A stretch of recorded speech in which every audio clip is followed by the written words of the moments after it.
জীবনের প্রথম একদিনে একসাথে ৯টি কবর খুললেন মোংলা পৌর কবরস্থানের গোরখোদক মুজিবর, বাকের ও রমজান।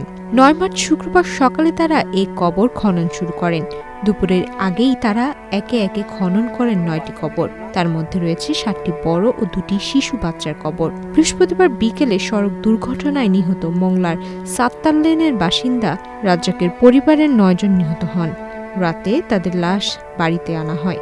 এরপর প্রস্তুতি নেওয়া হয় গোসল, জানাজা ও দাফনের। পরিবারের ইচ্ছায় পৌর কবরস্থানে তাদেরকে দাফন করা হবে। মোংলা পৌর কবরস্থানের গোরখোদক মুজিবর, বাকের ও রমজান জানান, ১৮ থেকে ২০ বছর ধরে কবর খনন করি, কিন্তু একদিনে এমন ৯টি কবর কোনো দিন এর আগে খনন করিনি। জীবনে প্রথম আজ খনন করছি, তাও আবার একই পরিবারের ৯ জনের। তাই ৯টা কবরই এক জায়গার পাশাপাশি ঘুরেছি। এমন ঘটনা অত্যন্ত দুঃখজনক, যা কোনোভাবে মেনে নেওয়া সম্ভব নয়।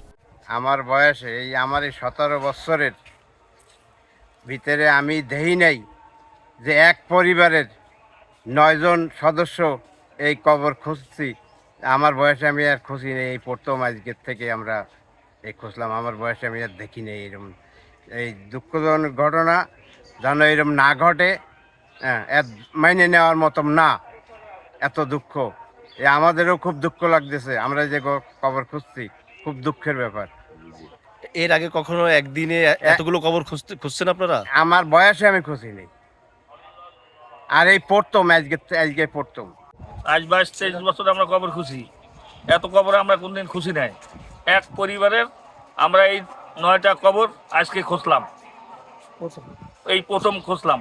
আর কোনদিন এরকম আমরা আর